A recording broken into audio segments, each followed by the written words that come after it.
The views expressed on the Nova Society are those of the panelists and guests and do not necessarily reflect the views or opinions of the Phoenix Research Institute or any institution which any panel member is associated. I'd like to welcome everyone back to the Nova Society. I'm your host, Dr. Brooklyn Ann Weldon, and I'm here with the panel, Dr.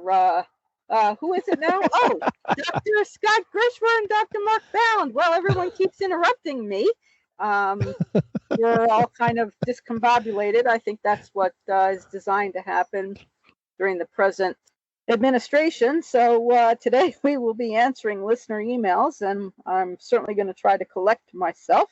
And we have a question from Lisa, who lives in Los Angeles, California, a very important place right now. And Lisa asks, this week Trump federalized the California National Guard, as many of our listeners are likely very well aware. Trump is now sending in Marines to police Los Angeles. Governor Newsom has come out against these actions as an overreach by the federal government. Isn't this illegal? Lisa, I'm assuming that by illegal you mean isn't what Trump is doing illegal, or do you mean is what Governor Newsom is doing illegal? And so I'm not quite sure. Given that this is a listener of ours, I'm going to have to think that this means that what Trump is doing is illegal. Yeah, I would assume so. Well, it certainly violates Trump's own order that any such calling out of any guard has to be coordinated with the governor and coordinated and approved by the governor, which never happened because the Governor Newsom said it's not needed. And the only other time that the National Guard was federalized, to my knowledge, was in 1965 when Governor Wallace in either Arkansas or Alabama stood in the way of a federal order to integrate schools.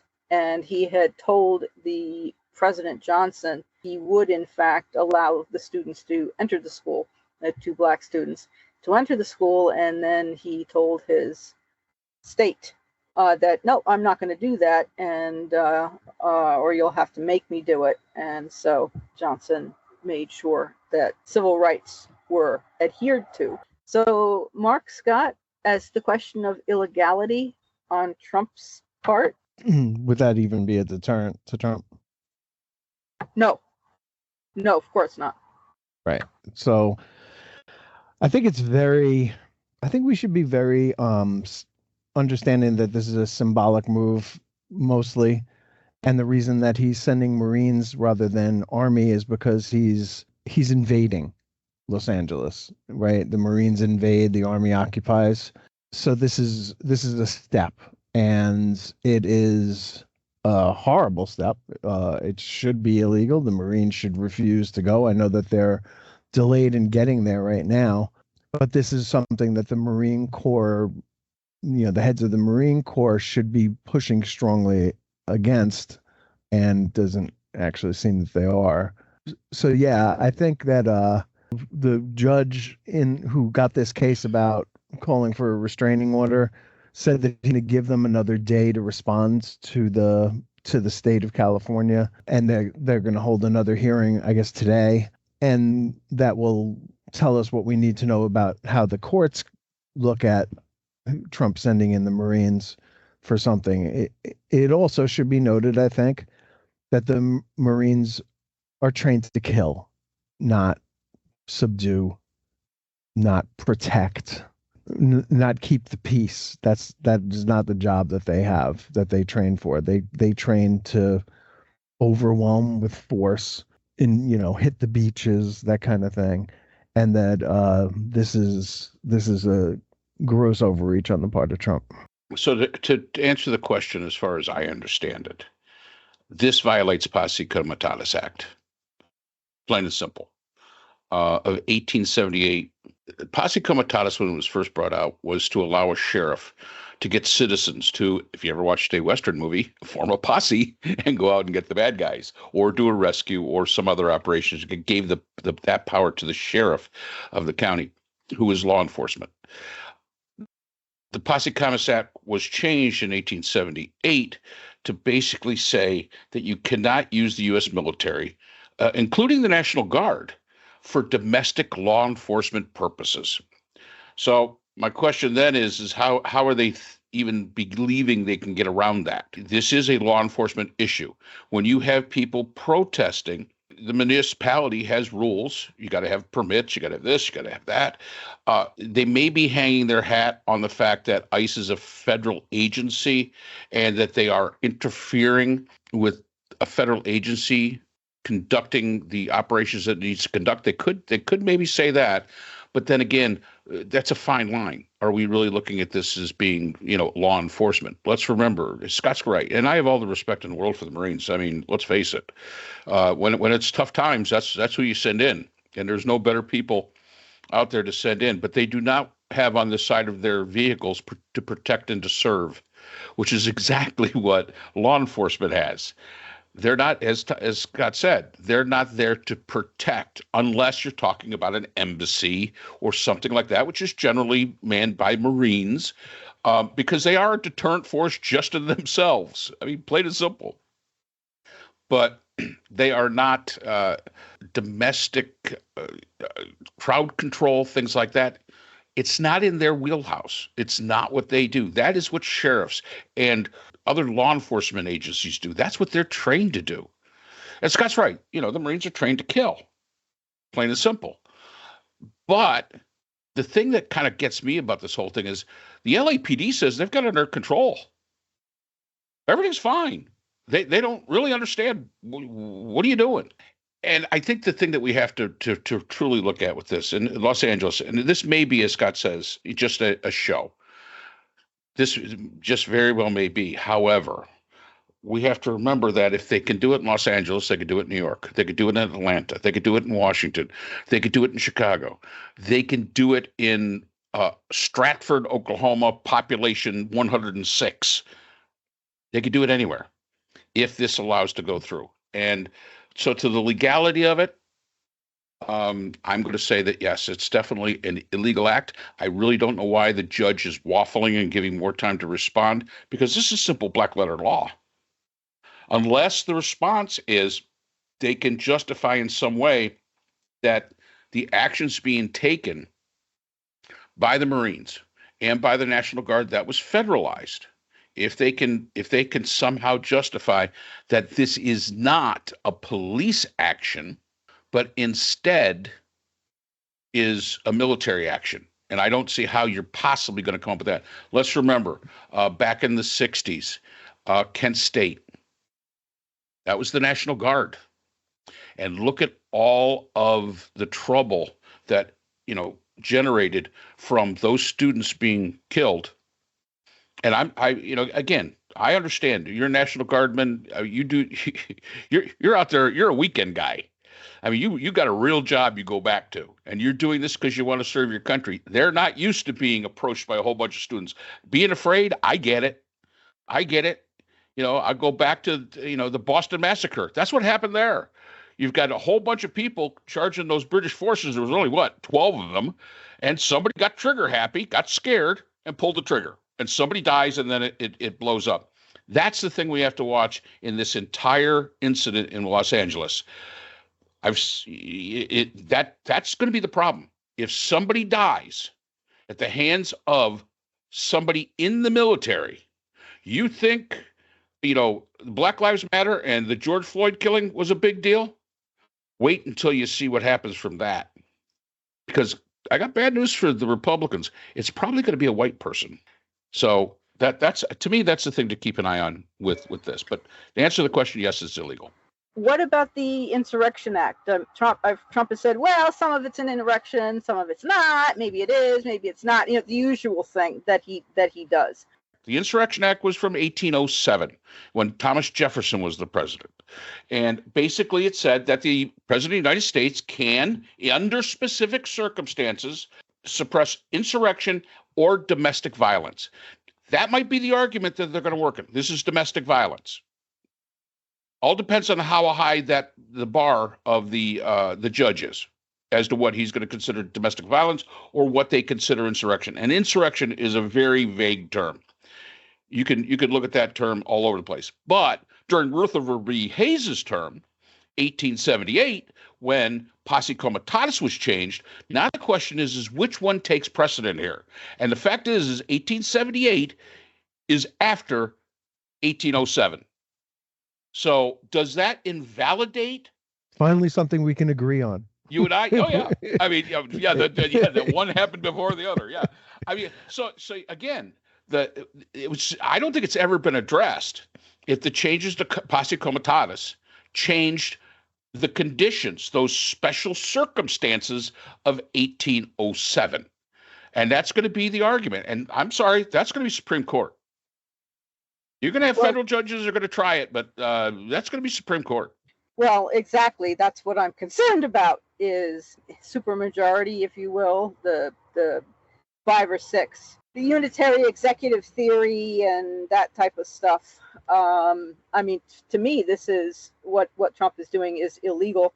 I understand that of the 2,000 National Guard who are activated, only 300 are actually doing anything. The rest are sitting around. I don't even know where they are because there's no need for them to be doing anything. Yeah, let's face it. Los Angeles has a pretty big police force. Oh, definitely. They have a number they of don't them. need 300 people isn't going to do a whole heck of a lot for the Los Angeles Police Department. Yeah. It No, is, as Scott it's not. said, it's show. It is. But look, let's get back to LA for a second. What we've been seeing on TV is not really reality. LA is, I believe, something like 500 square miles large. It's a big sprawling city. And what we're seeing is like a couple of blocks, basically. We're seeing about 1% of Los Angeles.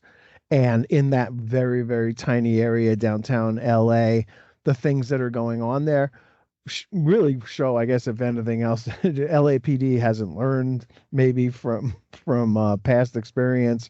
I saw a video of a guy trying to get up and a bunch of policemen on horseback using their horses to kick him down and knock him over. And the LAPD is very, very capable of violence in their own right and have proved that in the past numerous times. Yeah, shooting a reporter in the leg.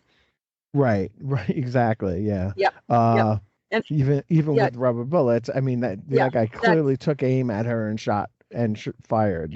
This was not an Australian an accident. Yeah, well, and exactly. That's, I mean, that's on TV.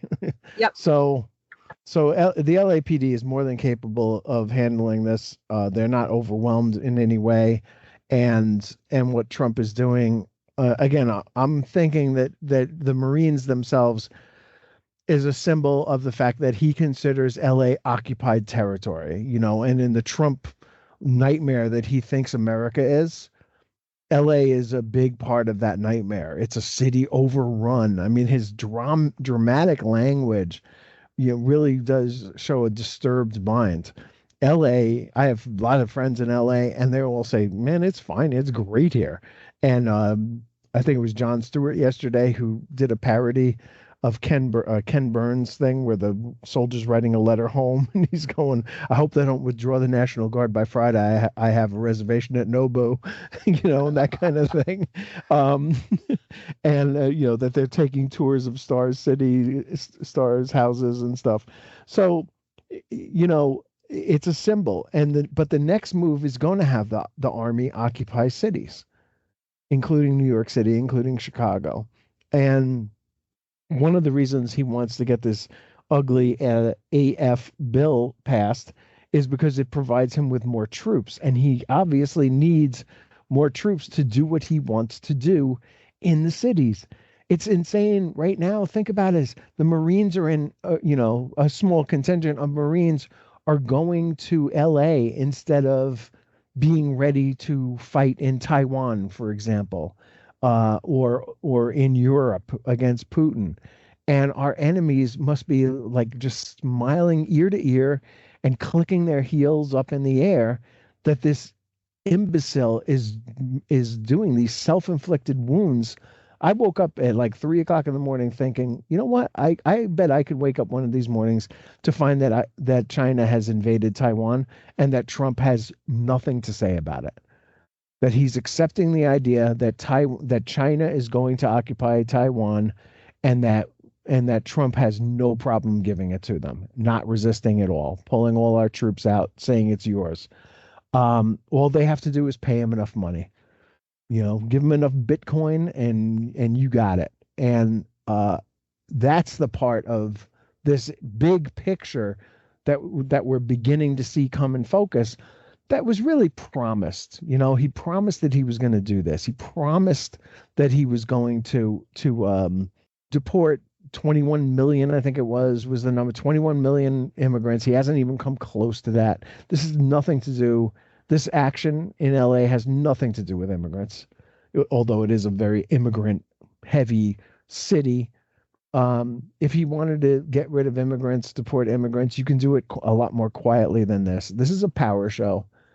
It's symbolic and frankly disgraceful for the United States of America, and everybody should be standing up on Saturday and protesting against this stuff. Trump also cut off aid to California, like the University of California system, and he wants to stop all aid of any type to California, which is what is it, the fourth largest economy in the world? Yeah. I don't know. To me, it goes against what the animal would normally. No, you look at that video. He, no disrespect, fella, but he's kind of a chubby dude with a backpack on. If anything, you would call him a nerd, not somebody that you need to be afraid of. And the police are stomping on him, with their horses. Several police doing that. It's just over the top stuff. I mean, one cop could have grabbed that guy and pulled him away. They didn't need 4 horses trampling on him. Right. And the fact is that, yes, Trump has said he's going to stop all aid to California, all federal aid, to which Newsom had a great response. Fine. We'll stop paying our taxes. Right. They pay a lot more. A lot more than you give us. Yep, oh, yeah. I had mentioned that actually months and months ago that if they play games, or the Trumpies play games with California should simply stop paying any money to the federal government. Right. And now we're talking about dissolving the United States of America over this stuff. When are people going to stand up and say this is enough? This guy is just so destructive to this country. I don't know. It's got to be the best thing in the world for our enemies. Oh, definitely. I don't know why California, Oregon, and Washington Washington State don't discuss joining Canada. Well, you never know. I guess we'll see. But I think that did answer the question. I hope so. What a mess. It's sickening, and it's going to go across the country. And as you say, there will be occupation, and it's going to be permanent, I'm afraid. And that will be the end also of the 2028 presidential election, I would bet. We will not We're have not there yet. No, but I would not be surprised if we had no further elections. Well, I think what the Roosters are trying to tell us is to move on to something else. Yes. All right. So, Lisa, thank you for the question. I do hope that we answered your question without too much meandering on my part. There you go. There he is, our special special guest. Yeah, with some comments from Andrew Two Sheds. I just call him Two Sheds. And, Monty Python fans, get that? Yep. Monty Python. Take care and do stay safe. And thank you, everyone, for listening. And we will see you again next time on the Nova Society. The Nova Society is a production of Nova Society Media, a division of the Phoenix Research Institute. We'd like to thank our production partners, Buzzsprout, who hosts the Nova Society, Audacity, our editing partners, Apple iTunes, the largest source of podcasts and music on the internet, Spotify, the most popular platform for the Nova Society, and iHeartRadio, your source for all things music and podcasting. The Nova Society is available on all of these and other quality platforms listed in our description. We'd also like to thank all of our listeners. Without your support, the Nova Society would not be possible. If you have a question or comment, we can be reached at nova.society.podcast@gmail.com. So for Dr. Brooklyn Ann Weldon, Dr. Scott Gershwer, and all of our production partners here at the Nova Society. I'm Dr. Mark Bound. Remember, the true power in society is knowledge. Thanks for listening, and we will see you again next time. We'd like to thank our sponsor for this episode, BH Conflict Resolution Services, a full-service dispute resolution firm offering expert, cost-effective mediation services to couples, groups, and businesses. BHCRS can be reached at www.bhcrs.com.